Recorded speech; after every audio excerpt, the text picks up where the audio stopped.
Hi, everybody. This is SAAD. Some of you may have noticed that on my social media, I've recently been satirizing uh, Professor Dr. Occasional Cortex. Now, most people fully understand why I would have turned my attention to critiquing some of her shockingly idiotic ideas. But of course, others are all upset that I would be taking on this wonderful young woman with such bright and visionary ideas. When I usually turn my attention to someone, say for example Bill Nye, when he argued that solar panels and carbon emissions were surely linked to terrorism, when someone with a public forum, and certainly a very large public forum where a lot of people listen to your ideas, posits something that is worthy of exploration, if not ridicule, then it's fair game to do so. And so if you're going to throw your hat into the arena of public discourse, then you should expect that a lot of people are going to agree with you. And of course, some will disagree with you. This happens to everybody. It happens to me. So in the case of Professor Dr. Occasional Cortex, when I critique her, it is for no other reason other than the fact that I think that she is symptomatic of a form of dumbing down associated with, a quick ascendancy on the celebrity,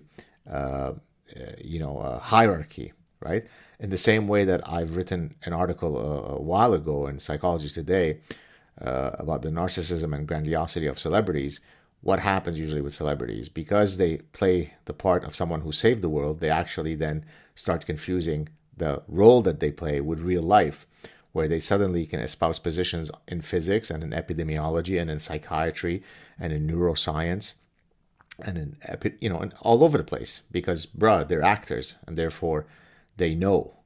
And I don't mean to imply here that there is an elitism that whereby only professors should be allowed to espouse positions. Of course not. Anybody who has an idea, we should judge their ideas based on the merit of the idea, not whether they are a professor or a person with expertise in that topic or not. So an idea stands on its own merits. I'm all for that. The problem is when people, as I've explained on many occasions, don't exhibit epistemic humility, when they succumb to dunning-kruger effect, right? And again, for those of you who don't know, Dunning was one of my former professors of psychology at Cornell University, where I got my MS and PhD. That is a trait that is very ugly, because not only is it that you are idiotic, but you are self-assured in your idiocy, right? You're arrogant about your stupidity. And in the case of Professor Dr. Occasional Cortex, that's exactly what she is. She's an attractive young woman with sass. I mean, she's definitely very, media savvy in her ways. She's gotten a huge audience. That's good for her. But she then espouses things that are perfectly in line with this kindergarten logic that many utopian progressives manifest. And here I would recommend, by the way, a book by, let me just read it for you, a book by Evan Sayet called Kindergarten of Eden, How the Modern Liberal Thinks. He wrote it, I think, in 2012. Check out that book, because he exactly lays out the position of how many of these pie-in-the-sky platitudes are really akin to sort of someone who is arrested in their cognitive development, whereby they view the world through the wide eyes, the innocent eyes of a 5-year-old child. No human is illegal. All borders are racist. We must get rid of all these forms of energy to live in a cleaner world. Now, this doesn't mean that if we criticize Professor Dr. Occasional Cortex that we are climate change deniers. It doesn't mean that we don't understand that some of these realities must be addressed. Not at all.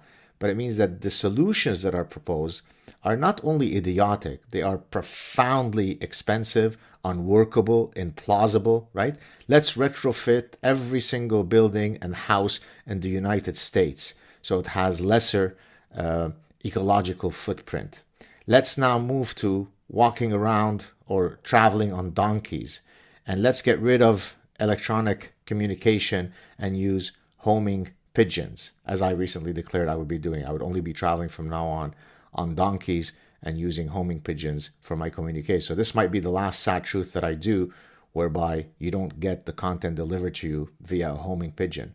When I use that type of sarcasm and satire, it's not because I'm incapable of reading her stupidity in the new green plan and commenting on each point, but regrettably, I don't have time to sit and comment about each of her points. My job is not to just sit and critique every syllable that Professor Dr. Occasional Cortex comes up with, but rather it's to simply point to the fact that the real world is a lot more complex than these types of platitudes. And what she represents is a form of intellectually arrested development, right? It sounds good. Let's all hold hands. Let's get rid of, racist clothes that create boundaries between us. Let's simply put fig leaves on our genitalia and sing Kumbaya and John Lennon's Imagine. What a wonderful world that would be. Okay? This is what I'm critiquing, right? Real people, serious people, are able to address these concerns without this kind of infantile platitudes that only work when you're taking a class on intersectional feminism at Wellesley College. But in the real world, where we know trade-offs matter, spending $100 trillion so that you could reduce carbon emissions by 0.00001%, would be a nice idea, but economics is about trade-offs. Is it worth spending $100 trillion to reduce that particular metric by that particular delta? That's how intelligent people think. And if you question that, it doesn't mean you're a science denier. I mean, it would be very difficult for someone to levy that accusation at me, since I spent my life trying to get people to think logically with reason using evidence-based thinking. So to critique Professor Dr. Occasional Cortex is not because I'm jealous of the number of Twitter followers she has, or I'm jealous of her rising fame. Yes, I wake up every day and say, God damn it, why can't I be as famous as Occasional Cortex? Yeah, that's what's driving my satire. That's why I'm focusing on her now. No, I'm focusing on her because this type of idiotic, infantile, puerile, progressive virtue signaling is detrimental to public discourse. This is why I focus on this particular person now. And eventually we'll tire of her and we'll move on. But to the extent that over the past couple of weeks I've spent some time satirizing her, it's for no other reason other than that, because she represents a set of ugly symptoms associated with the dumbing down of public discourse. There you have it, folks. I wish you all a good week next week. Hope you're having a good Sunday, and we'll talk soon. Cheers.